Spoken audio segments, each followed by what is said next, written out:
ಡಾಲಾಯ್ತ್ ಅವರ ಸಾರಥ್ಯದಲ್ಲಿ the Friday times news. ವಿದ್ಯಾರ್ಥಿಗಳ ಕೂದಲು ಕತ್ತರಿಸಿದ ಶಿಕ್ಷಕ, ಪಾಲಕರ ಆಕ್ರೋಶ, ಶಾಲೆಗೆ ಬಿಇಒ ಭೇಟಿ, ಶಿಕ್ಷಕನಿಗೆ ತರಾಟೆ.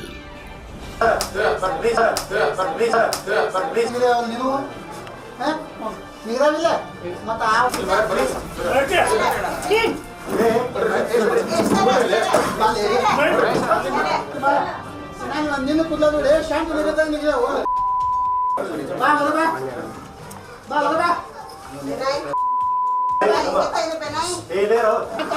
ಕಟ್ಟಿಂಗ್ ನೋಡಿದೆ ಅವಂದು ಈ ಕಡೆ ಬಾ ಬನ್ನಿ ಶಣ ಕಡೆ ಬಾ ಕಟ್ಟಿಂಗ್ ನೋಡಿದೆ ಆಮೇಲೆ ಸಣ್ಣ ಹುಡುಗ ಕೂದಲ ಬೋಳಿಸ್ರಿ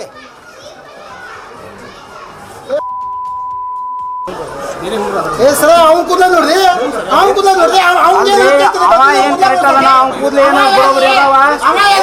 ಕೂದಲ ಬೋಳ್ಸಕ್ಕೆ ಬದ್ಲಿನ ಹುಡುಗಲ್ಲ ಹೌದು ಹೌದು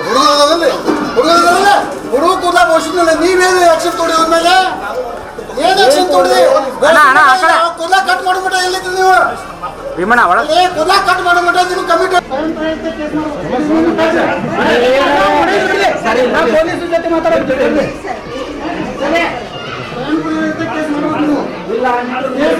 ನಾವು ಮಾತಾಡಂಗಿಲ್ಲ ಈಗ ಶಾಂತ ಆವಾಗ ಒಂದೊಂದು ಸ್ವಯಂ ಅವ್ನ ಕಡೆ ನೋಡೋದು ನೀವ ನೋಡ್ರಿ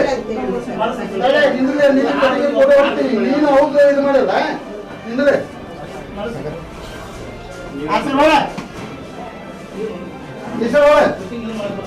ನಿನ್ನ ನೋಡ್ಕೋ ನೀನ್ ನಾಟಕ ಮಾಡ್ರಿ ನೀನ್ ವಯಸ್ಸು ಎಷ್ಟೈತಿ ಅದಷ್ಟು ಅನುಭವ ಆಗ್ಯಾವ ನನಗೆ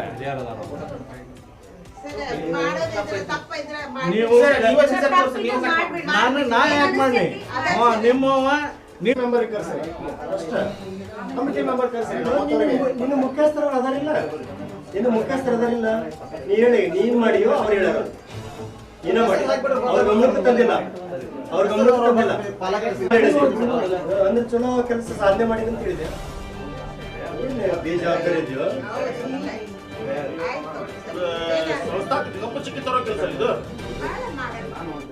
ಈಗ ಎಲ್ಲಾರು ಬದ್ರಿ ನೀನು ಹಂಗ ನೋಡಿದ್ರೆ ನೀನು ನನ್ನ ಹತ್ರ ಹೋಗ್ಲೇಬಾರ್ದು ನಿನ್ನ ಕೆಲಸ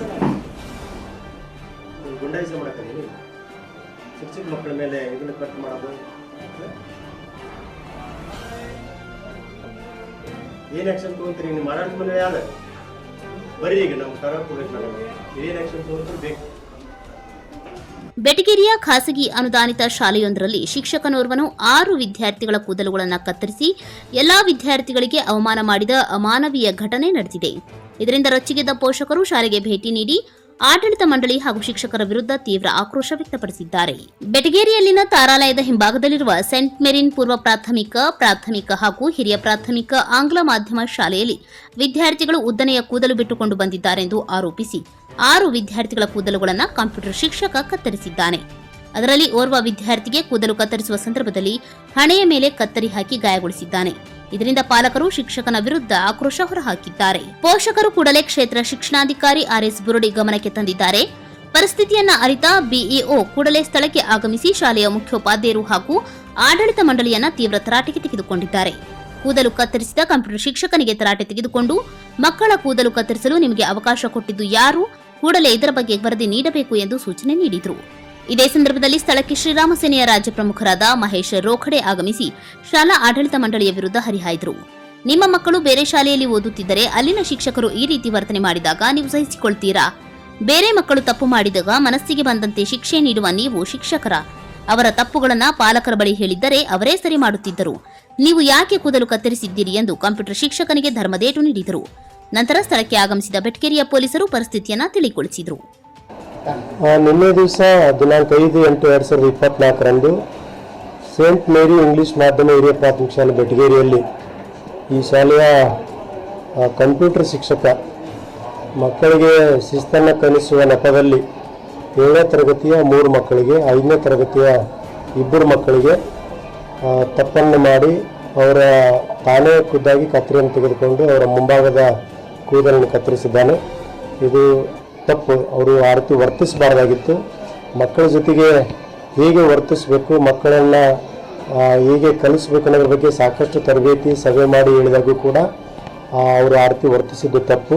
ಈ ಹಿನ್ನೆಲೆಯಲ್ಲಿ ಇವತ್ತು ನನ್ನ ಪೇರೆಂಟ್ಸ್ ಫೋನ್ ಮಾಡಿ ಇಂಥ ಶಾಲೆಯಲ್ಲಿ ಮಗುವಿಗೆ ಅವರು ಕಟ್ಟಿಂಗ್ ಮಾಡಿದ್ದಾರೆ, ನಮಗೆ ನೋವಾಗಿದೆ, ನೀವು ಬರಬೇಕಂತ ಹೇಳಿದಾಗ ನಾನು ಭೇಟಿ ಕೊಟ್ಟು ಆ ಕ್ಲಾಸಿನ ಶಿಕ್ಷಕರಿಂದ ಮಕ್ಕಳಿಂದ ಮಾಹಿತಿ ತೆಗೆದುಕೊಂಡಾಗ ಈ ಘಟನೆ ಮಾಹಿತಿ ಗೊತ್ತಾಯಿತು.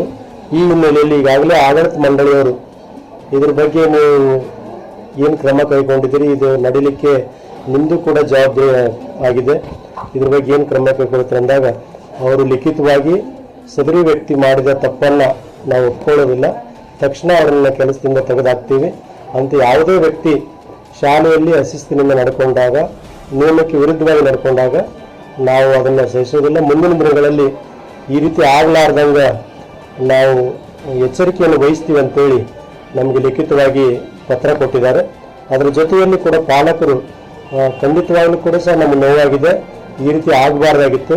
ಈಗಾಗಲೇ ಸಮಿತಿಯವರು ನಾವು ಮುಂದಿನ ದಿನಗಳಲ್ಲಿ ಈ ರೀತಿ ಆಗೋದಿಲ್ಲ, ಆ ರೀತಿ ನಡ್ಕೊಳ್ತೀವಿ, ಮಕ್ಕಳನ್ನು ಕಾಳಜಿ ಮಾಡ್ತೀವಿ, ಮಕ್ಕಳಿಗೆ ಶಿಸ್ತನ್ನು ರೂಢಿಸಬೇಕಾದ್ರೂ ಕೂಡ ಈ ಪದ್ಧತಿಯಂತೆ ರೂಢಿಸ್ತೀವಿ.